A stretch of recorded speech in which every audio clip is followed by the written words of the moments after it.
This house, it's been transferred to our eldest son and his wife. Strangers should leave immediately. Despite the fact that I was bearing the burden of the house mortgage, I received shocking statements from my in-laws and husband. From the beginning, they had been using me with the intent to make me pay off the mortgage. When I learned this truth, my heart rapidly shifted from gratitude to anger. Well then, I'll be moving out. To their mocking words, I responded with a defiant smile. I will make them regret ever challenging me. Immediately, I sought help from an acquaintance and began plotting my revenge against them. My name is Michelle Anderson. I'm a 48-year-old lawyer working at a law firm. Currently, I'm living while taking care of my husband and his parents. It all started when I gave a house to my in-laws. I married James when I was 30. When our marriage was decided, my father-in-law was involved in an accident and injured his leg. He couldn't stand on his own and had to live in a wheelchair. My mother-in-law was also elderly and needed care, so I gave them a barrier-free house. Initially, we considered living in public housing, but then we decided to move them to a location midway between my husband's workplace and mine. This was my suggestion so we could reach them quickly in case of any emergency. I received a lot of help from the Anderson family regarding my father. Please let me return the favor, I said. My father passed away before I got married. Just before he died, he had accumulated a lot of debt, putting our family finances in a very tight spot. We struggled, piling up more debt to pay off the existing ones. My husband and his family were the ones who saved us from this difficult situation. James and his parents paid off my father's debts on our behalf. If you're hesitating to marry because of the debt, wouldn't it be solved if we paid it off? My parents think the same way, said James. That's right. It's debt from a business failure, not from frivolous spending. There's every reason to help, added my mother-in-law. That's right. We should help each other out in tough times. There's nothing to be ashamed of, said my father-in-law. Thus, they supported most of the debt without saying anything. Both my father and I expressed our gratitude through tears, and I desperately took the bar exam. The total amount borrowed from my husband's family was about $50,000. I was confident that I could repay the debt once I succeeded as a lawyer. I didn't want to carry the debt as a perpetual burden. My ultimate goal was to pass the bar exam and become a lawyer.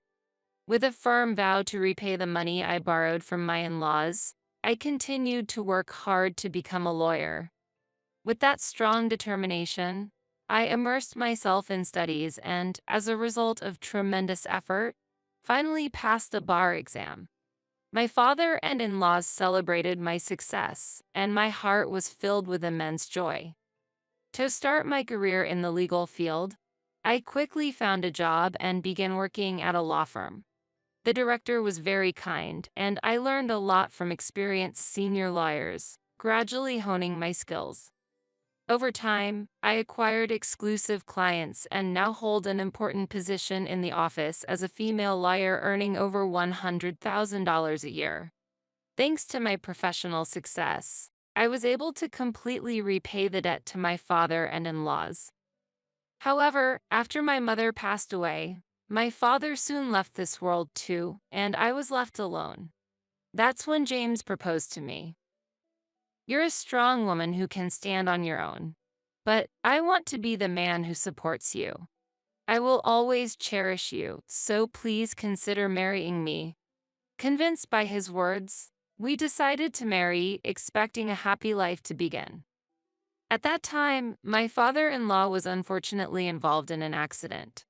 Grateful for their past kindness, I offered to build a new barrier-free house for them, despite their objections.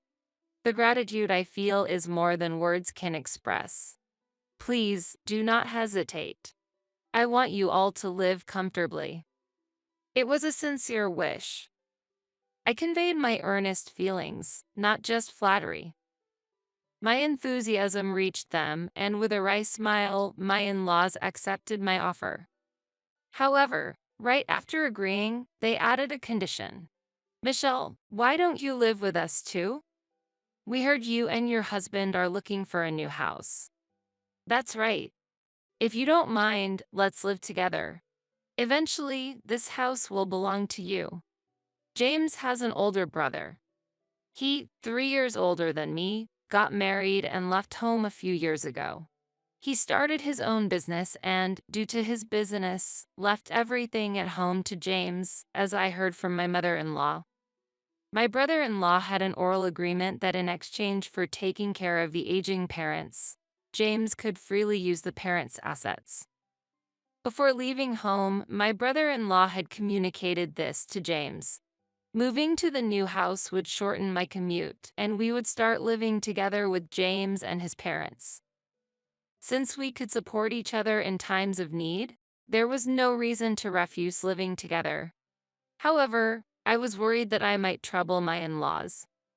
Having occasionally caused them trouble even before marriage, I was anxious about whether living together was appropriate. Sensing my concerns, James gently placed his hand on my shoulder and reassured me. Don't worry, Michelle. I'm here to support you. Let's live together with confidence. Encouraged by James' words, I agreed to live with my in-laws. I was expecting to start a new life with the four of us and have enjoyable days. However, the peaceful life I had hoped for was not the reality. Michelle, where did you put my morning clothes? Michelle, the TV remote isn't responding. Can you do something about it? Michelle, can you help me? I want to sit on the sofa. It has already been 13 years since we started living in this house. In this house, every family member always comes to me for favors. They have no intention of managing things on their own. The family is completely dependent on me for everything, especially my father-in-law, who is disabled. He doesn't hesitate to touch me freely. I told you I had prepared and hung up the morning clothes. Mother, that's the air conditioner remote, not the TV remote. It's on the desk. Father, please ask James for physical support when he's around. Please don't rely on me. I can't support you properly. I found myself replying to them daily. Initially, I suppressed my dissatisfaction and did my best to meet the family's demands. It was unthinkable that while shouldering the mortgage, all household responsibilities were also left to me. I had thought about divorce several times. However, James always skillfully managed the situation, and my in-laws would apologize. I wasn't feeling tortured or harassed, so every time they apologized, my heart wavered and I ended up choosing not to divorce.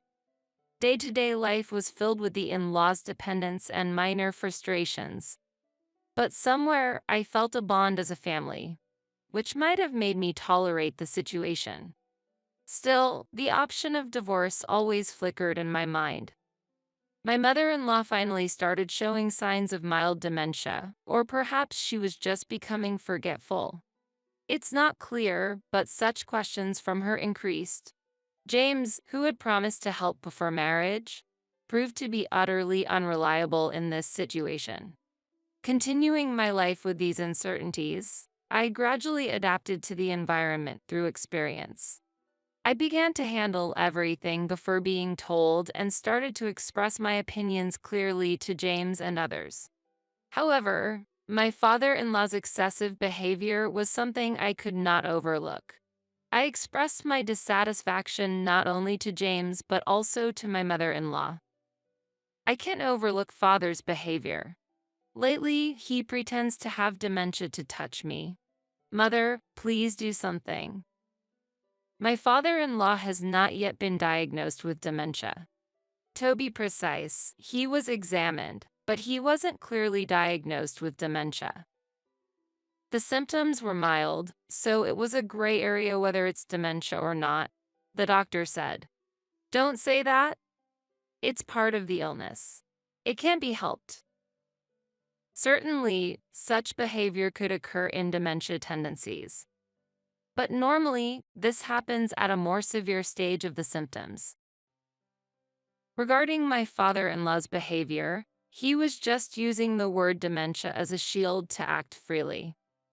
Even after the doctor said it's not dementia, my in-laws arbitrarily decided it's dementia and used it to excuse inconvenient situations. I could understand if it was really dementia, but using an illness to force others to endure is not acceptable. I consulted with James and sought a response from my in-laws, but each time he said it was troublesome and kept postponing it. When I was about to reach my limit of patience, an unexpected event occurred. This month, the repayment is completed. I'll be freed from this suffering. On a holiday afternoon, I was organizing the household account book and my diary. Looking at the bank book, I noticed something and my face brightened. At the end of that month, the mortgage repayment for my in-laws' house would finally be completed. Filled with a sense of achievement, I felt as if a heavy burden had been lifted. Thinking that my burden would decrease and I would have more money to spend freely made me very happy. However, at that point, I didn't know yet that the real trial was about to begin. One evening, during a family dinner, James suddenly started talking about the mortgage being paid off. "Michelle, the mortgage for this house is going to be paid off completely this month, right?" he asked. Since he had never brought up the mortgage before, I was a bit taken aback by his sudden question. However, he poured beer into a glass from a bottle with a friendly smile. "Yes, that's right, but why all of a sudden?" I replied. "Because we have to celebrate, right? You've had a hard time, Michelle. I want to celebrate grandly as a thank you," James said. I couldn't hide my surprise at his unexpected words. I was touched that James had thought that way and understood my burden. Thinking, if only he helped a little more with the housework, I felt grateful that he cared about me. His words instantly erased my frustrations, and a smile of joy spread across my face. "James, thank you. Can I look forward to the celebration?" I asked. "Of course. We'll discuss it as a family and prepare." "Just wait, Michelle," James replied. Relieved by his words, I looked forward to the celebration preparations. But this happy feeling didn't last long, and soon I was faced with the harsh reality. I accepted James's invitation without suspicion. It seemed that my in-laws had also heard about the talk and were preparing something together. A few weeks later, I was called in by James and my in-laws. Work had calmed down at that time, and I was in good spirits, so it was a perfect occasion for celebration. "Sorry for the sudden call. I have something to talk about." "It's okay, no problem at all. Today, we, as a family, have an important matter to discuss with you, Michelle." "What's the matter?" I thought it was about the celebration, but why make it sound so serious? Wishing they would just talk normally, I decided to listen to what they had to say. "Actually, now that the mortgage repayment is ending, we want you to leave here," they said. "What?" I couldn't help but let out a surprised voice at this unexpected statement. They wanted me to leave the house as soon as the mortgage was paid off? What was I being told? Was it a misunderstanding? Such surprising words made me want to think it was a misunderstanding. I couldn't fully comprehend what James was saying and lost my words, unable to respond to his query. At that moment, I couldn't catch up with my thoughts and was just confused. Seeing me like that, my in-laws couldn't wait for me to understand the situation and began to explain further. "We've sold this house to our eldest son and his wife," my father-in-law informed me. "What?" I exclaimed in shock. My mind was in turmoil, unable to comprehend what was happening. Being suddenly ordered to leave the house, and furthermore, that the house had been passed to James's eldest brother and his wife, was unbelievable. What was the meaning of all I had done for this family? Did this situation signify that my role was over? However, I could not accept such an unfair and unreasonable situation. Now that we have this wonderful house, your role here is no longer needed. We tolerated you until the mortgage was paid off, but now the house is ours. You are no longer needed, my mother-in-law continued. I had lived in this house with James's family, feeling deep gratitude towards them. Because I felt so grateful, I stayed without saying anything until today. But now, I realized it was all just an act. Even helping my father and me was part of their plan to make me do something for them. Facing this truth, I felt a deep sense of betrayal and disappointment. The sudden estrangement from a family I trusted was an immeasurable mental blow to me. The trust I had built up over the years crumbled in an instant. It was as if everything I had believed in for so long was just an illusion, deeply wounding my heart. They knew I was striving to become a lawyer to clear my father's debts, so they gambled, thinking the investment, though risky, could potentially double in return.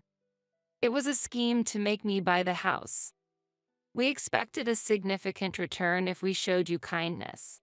Ever since you and James were dating, we thought the investment wouldn't be a waste, she added. When you were happy just for us taking a little care of your father and gave us expensive wine as a way to thank us. We thought you were easy, she continued. It was before my father's business collapsed. My family was quite wealthy until then. James seemed to have been eyeing my family's wealth from the beginning, knowing I was aspiring to be a lawyer. That's why he saw value in his actions up to this point.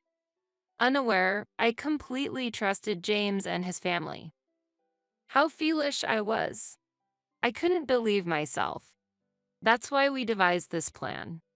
We thought if we obligated your father, we might get a big reward, he said. Their confident and unbelievable statements were hard for me to accept. So, it's a great success. We've got a wonderful new house. It's in our name, and once the mortgage is paid off, everything is ours. What we do with our property is none of your business, they declared. Their words were filled with planning and conviction, and I struggled to accept this reality. It took me time to understand that everything had been planned from the beginning. For these 13 years, they had just been quietly waiting for this moment. They never truly loved me or my father. We were just a means to their end. Their plan had been to approach our family from the start, and we fell into their trap without realizing it. Faced with this unbelievable situation, darkness spread in my heart.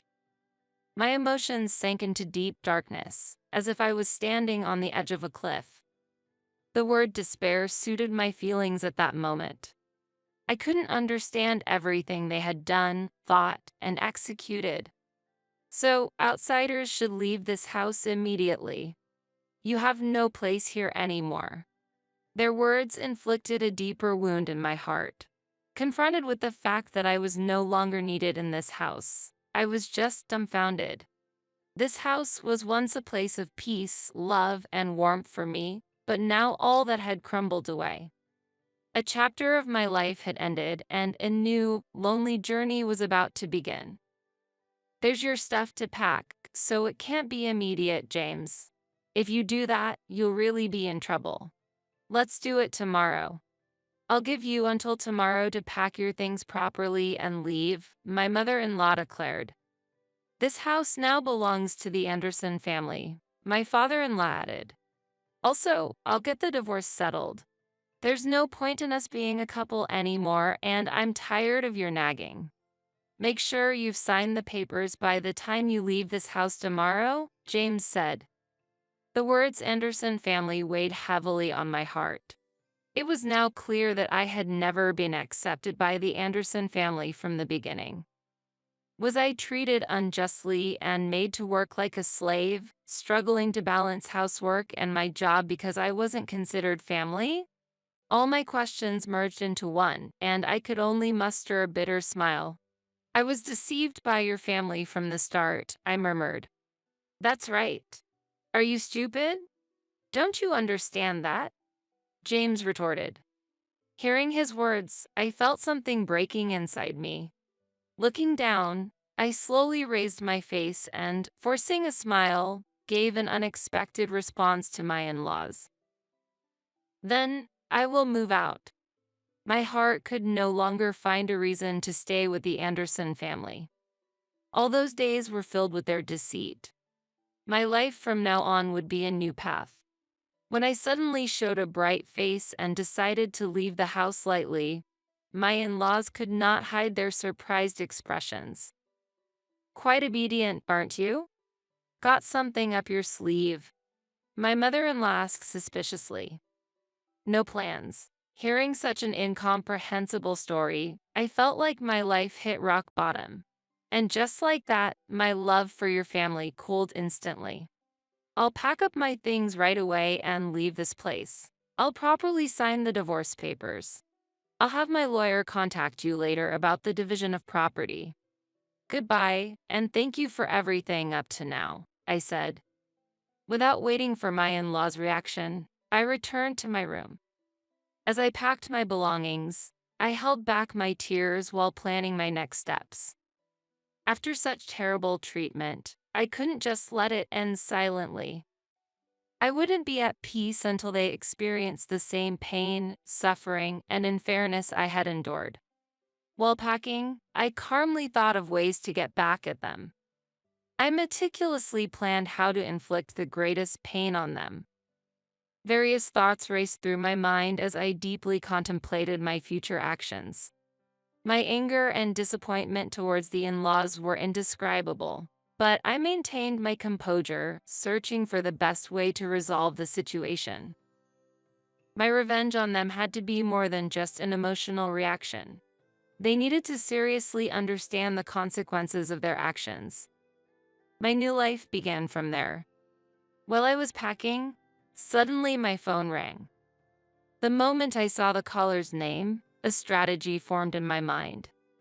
Surely this person will support me, I thought, and, without hesitation, answered the call, revealing the harsh situation I was facing. The caller listened attentively to my story, and then we discussed and promptly acted on a plan for the future.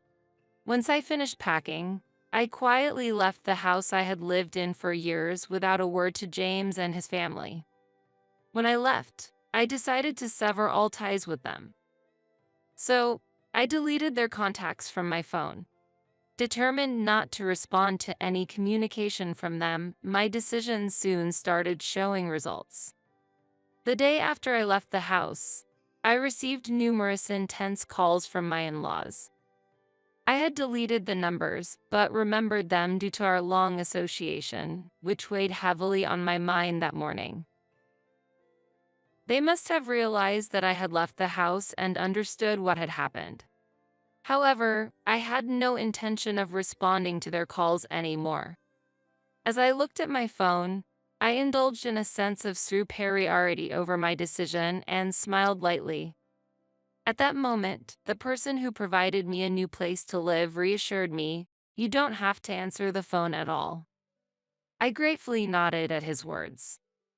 I was ready to take the first step towards a new beginning. My life was about to enter a new chapter in a new environment. After the calls from my mother-in-law stopped, James started calling. His calls were like unbearable noise to me then. Unable to tolerate it any longer, I turned off my phone and, without turning it back on, proceeded with canceling the service. This action was a clear statement of ending my relationship with James. 3 months passed, and I had started a new life in a new apartment. Freed from the stress of living with my in-laws, I could focus more on my work. My daily life became more fulfilling, and I enjoyed my life to the fullest, free from past restraints. People around me noticed that I was shining. Post-divorce, my face became brighter with smiles, and my personality turned more cheerful and friendly. This change was recognized by others, and I received many compliments. Though previously oppressed mentally by my relationship with my in-laws, I decided to cherish my relationships with colleagues at work and build good connections. I plan to put more effort into my job and prioritize communication with my coworkers. When I made this resolution, the receptionist at my office appeared on the floor in a panicked state and urgently reported to me. "Miss Cohen, there's a parent and child at the reception looking for you," she said. Cohen was my maiden name, which I still use after the divorce. Hearing her report, I rushed to the reception to understand what was happening. The normally polite and composed receptionist's agitation indicated something unusual was going on. Something significant must have caused her distress. Seeing her worried expression, I wanted to be of support, and a male colleague, sensing her state, offered to accompany me. We headed together to the lobby. Arriving there, my expression changed dramatically when I saw who was there. I found her. "Mom, there's Michelle." When I heard that voice, I saw my mother-in-law and James. They were raising their voices inside the office, saying, "Michelle, how could you do this? Cutting off contact is terrible. Do you understand the trouble we're in?" I was stunned by their irrational behavior and couldn't help but question it. Others present couldn't hide their dismay at their actions. Their appearances, worn and filled with anger, were stark after not seeing them for months. Realizing the abnormal situation, other reception staff reported to the upper management, and soon the office manager appeared in the lobby. "Miss Cohen, a meeting room is prepared. How about having a discussion there with your in-laws?" "I'll contact him," the manager suggested calmly. Having already confided everything to the manager, I accepted the suggestion. Feeling uneasy about going alone, I took my colleague with me. He was the lawyer I had hired for the matter with James, so they accepted his presence. I headed to the meeting room, suppressing my confusion and agitation. Despite my turmoil and anxiety about the unknown situation ahead, I was somewhat relieved by the manager's calm handling and resolved to move forward step by step. As I walked to the meeting room, my mother-in-law and James glared at me with anger. Despite their dire situation, they seemed displeased to see me enjoying my work. Their gaze and attitude made their feelings clear. Sitting in front of my in-laws, we exchanged glares, and then the manager entered the meeting room with someone else. "Sorry I'm late." "What? Why are you here?" The person the manager brought was James' brother, my brother-in-law. He stood there, glaring at the two with an angry expression. "There's nothing to say. You guys have really done something ridiculous." My brother-in-law was a former gang leader who used to rule this area in his youth. He now runs his own company, working in construction. His employees affectionately call him boss, and he detests dishonest behavior. After consulting with him about this incident, he was visibly angered. When I lost my place to live, he had taken care of me for several weeks in a women's dormitory. He was already aware of the house situation with my in-laws. Informed about the details, he immediately offered his help. Why didn't he know? When my in-laws told me to leave the house, they said they had sold it to their eldest son and his wife. I found out everything from Susan and confirmed it. "You didn't think you could do such a horrible thing to Michelle and get away with it, did you?" As soon as the name Susan was mentioned, James and his mother showed expressions of astonishment. Susan was his wife and the mastermind behind this incident. As the wife of the eldest son, she had always harbored hostility towards me for some reason. She had been a housewife, following my brother-in-law's wishes, up to this point. However, it wasn't my brother-in-law's instruction but her own will. Women were seen as the guardians of the home, and her parents had lived that way, so housekeeping was deemed natural for her. Based on such notions, she seemed to believe that women who went against this belief were not real women. However, when I appeared, how did she view me? My attitude of actively engaging in work for nearly 40 years might have been too dazzling for her. Moreover, Susan was not good at cooking. Even my brother-in-law and father-in-law had asked my mother-in-law to teach her, and I had heard about this from James. On the other hand, I could handle household chores normally. Furthermore, I managed housework better than Susan while juggling my job. She might have been envious of my ability to do everything. Every time Susan met me, she started making snide remarks. She accused me of neglecting household chores or leaving them to my husband, throwing various harsh words at me for decades. However, my brother-in-law always intervened. That might have been another source of dissatisfaction for Susan. My brother-in-law said it was fine for Susan to work, and he helped around the house. Her inaction in this situation was her own choice. It was unfair for her to take out her frustrations on others. When my brother-in-law warned Susan, she began targeting her discontent at me. Susan confessed that she orchestrated the entire plan to take over the house and make me buy it. She instigated you, Mom and Dad, to execute this scheme. You all probably thought you could get your own house and continue pretending to be senile, and I wouldn't be able to complain. Unable to contact my brother-in-law because of Susan, they had their ways to orchestrate the entire scheme. James had also accepted a reward for helping them in this affair, making them all conspirators.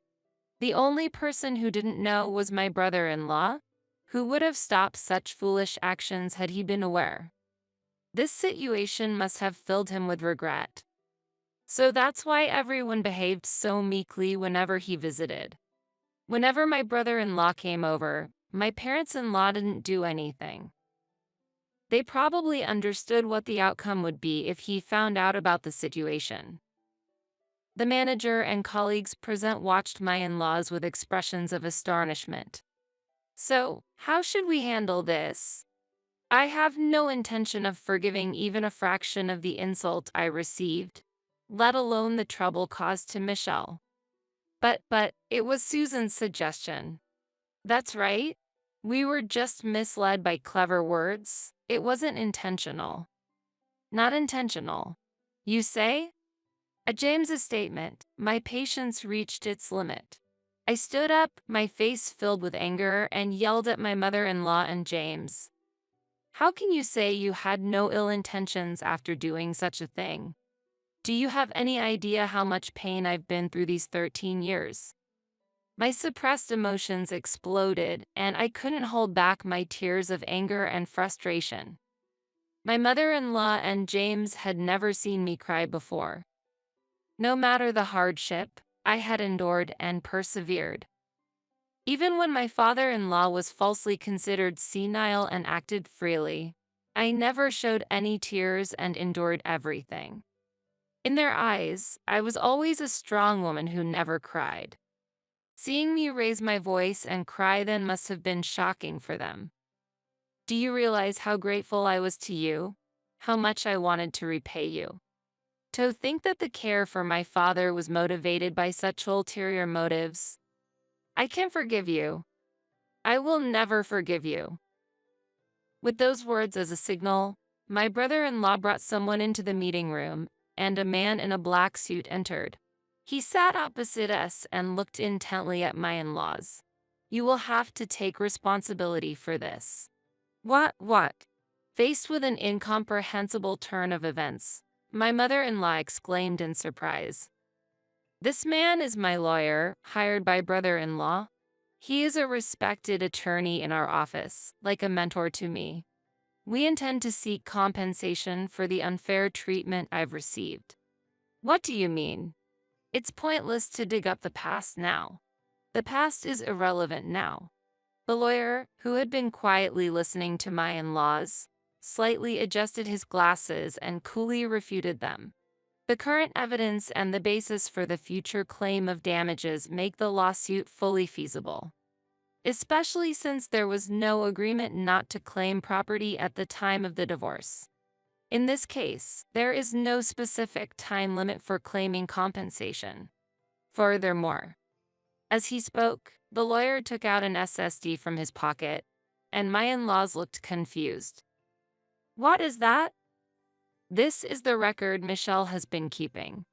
Her PC was equipped with a camera for remote meetings, and all your heinous acts have been saved as data." Upon learning this truth, my in-laws' expressions rapidly paled. "Michelle mostly worked in the living room, didn't she? Modern laptops often have built-in cameras, and your harassment in the living room has backfired," the lawyer said before pocketing the SSD and calmly staring at my in-laws. "The ownership of the house is already in Michelle's name, and your eviction is just a matter of time. We will proceed with legal action promptly, so please prepare the funds." "Wait, you're saying it's changed to her name?" James reflexively reacted to the lawyer's statement. My brother-in-law raised his voice in response to James's reaction. "I asked Michelle to change the ownership to her name. Thanks to you putting it in Susan's name without permission, the change was surprisingly easy. Anything to say about that?" My brother-in-law taunted James with a mischievous smile.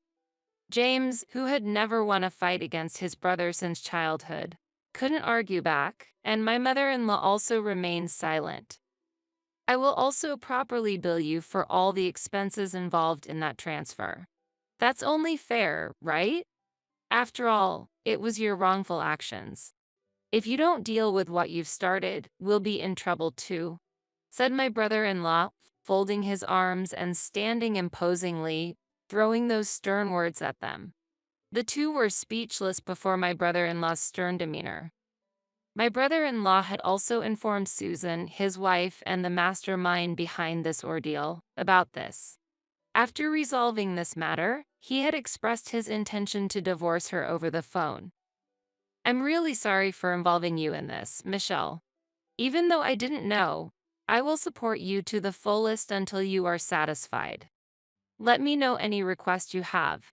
It's my family who did this, so I have a responsibility too." If it hadn't been for my brother-in-law's call that day, I might still be suffering. If my brother-in-law hadn't been part of the family and there for me, maybe I wouldn't have been able to recover. I never realized how important it is to have support. Grateful for my brother-in-law's kindness and warmth, I glared at the two and threw decisive words at them. "I will never forgive you for using my and my father's feelings and exploiting them for your own benefit. No matter how much you try to compensate, I will not forgive you. If you ever step foot in my office again, I will call the police. From now on, I will leave all responses to my representative. Never appear in front of me again." The manager and my colleagues listened as witnesses until the end, so my in-laws couldn't escape the truth and left the office dejectedly. Soon after, James and his family left the house.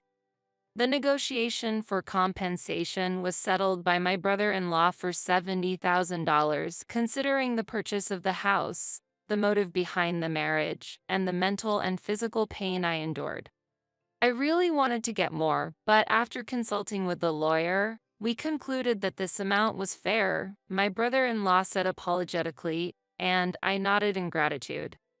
Considering that the maximum amount for moral harassment is usually around $30,000, this was a significant achievement. For me, it was nothing but gratitude. Fortunately, the house was returned to my possession within a few days. The furniture and appliances were also moved under my brother-in-law's supervision, and everything was successfully recovered. Currently, the house is being used as a rental property. It's too big for me, and since it has good location and barrier-free features, it seemed a waste not to use it. Following my brother-in-law's advice, I started renting it out. Susan is busy with her days working to pay off the debt, following my brother-in-law's decision. She works from morning till night, and my mother-in-law and James are in a similar situation. My father-in-law, unable to work due to his disability, contributes from his pension towards the debt repayment, and they seem to be leading a difficult life. I felt relieved that my brother-in-law is a trustworthy person. Years have passed since then, and I continue my work as a lawyer. Thanks to my brother-in-law, the monthly payments are going smoothly, and it's expected to be paid off by next year. Despite often contemplating ending my life amidst the hardships, I held on to the belief that my efforts would be rewarded someday. That belief has become reality, and I live each day with gratitude.